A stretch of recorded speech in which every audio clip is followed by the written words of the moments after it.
I just want to share a few thoughts about this. This is very essential practice, without which it's hard to free ourselves from suffering, or it's hard to go any further. So one of the main sources of suffering is by being lost into what's not real, and this tendency of, it's been practiced. We're not born with this, but we developed it later, of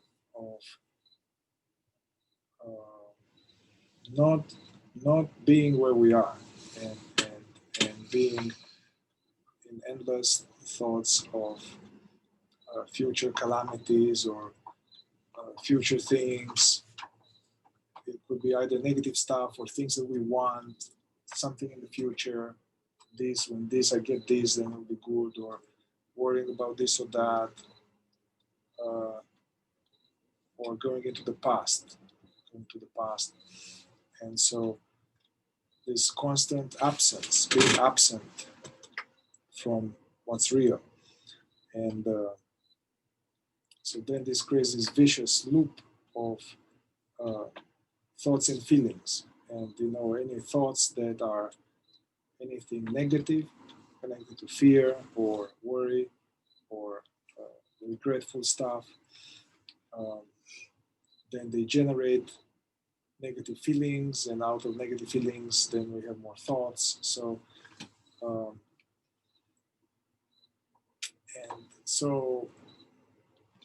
and this practice of, even in psychology, regular psychology, they talk about mindfulness, and the practice of coming back to the now and consciously returning over and over.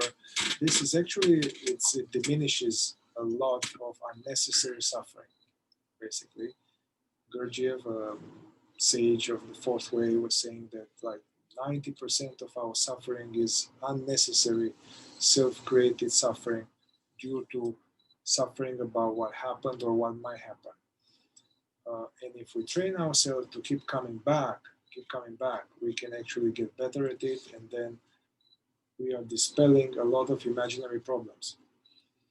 Also, when there is some actual real suffering, some loss or something, or some stressful situation, so staying in the present, they call it in Buddhism like taking refuge in the present moment, taking refuge in awareness. Because we can handle this moment.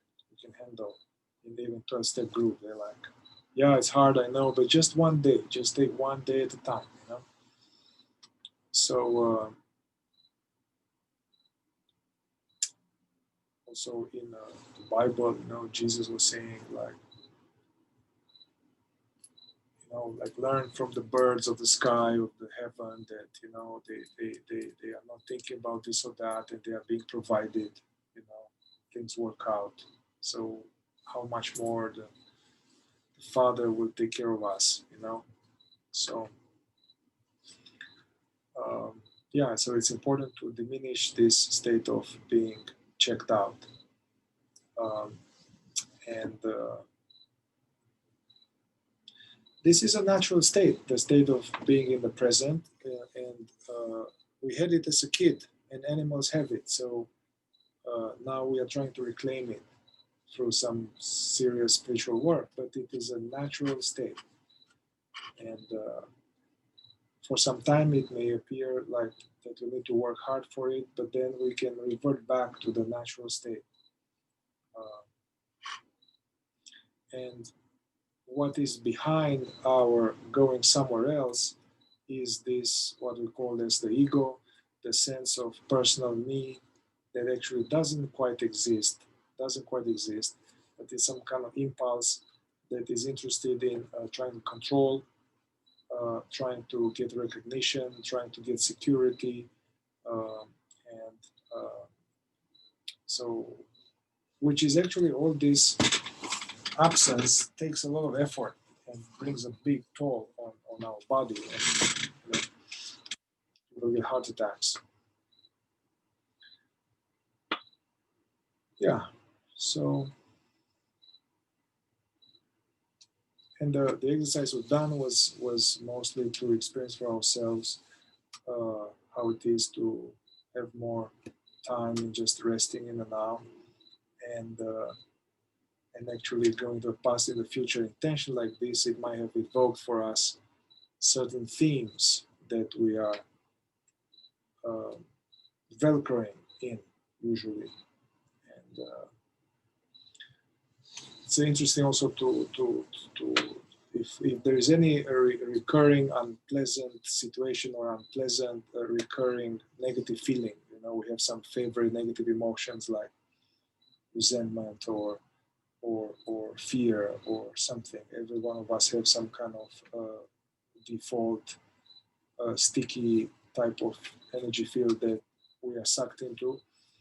Uh, it's important to explore what's the payoff, because there is something that we are subconsciously getting, you know.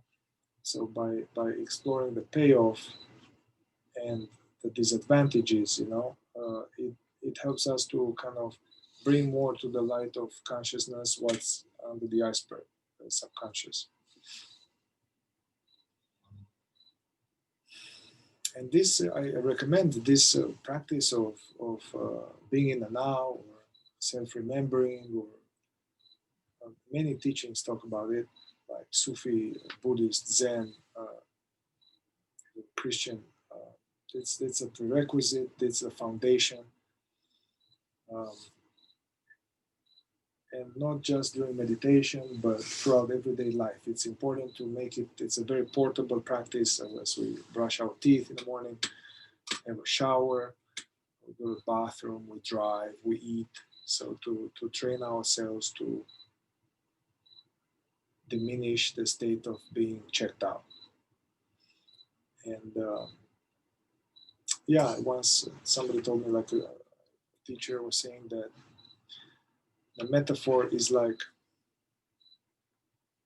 apparently, like in this area, there are coyotes, you know, coyotes, they try to attack and to eat house dogs. And the strategy that they have is that they are kind of bringing some female coyote, and so then the house dog gets more further and further away from the home, somehow luring it with some bait. And then because the coyotes know that if the dog stays home, then it's hard to get him. So they try to have him kind of leave home, you know. And then once the further is away from home, then bam, he's ambushed. So this metaphor, staying home, is staying in the present, conscious in the here and now. And the more we go further from it, you know, you guys know, kind of spinning and spinning with these and thoughts and judgments and what if and that or that, the more we are kind of vulnerable to unnecessary suffering, and we are taken. Yeah.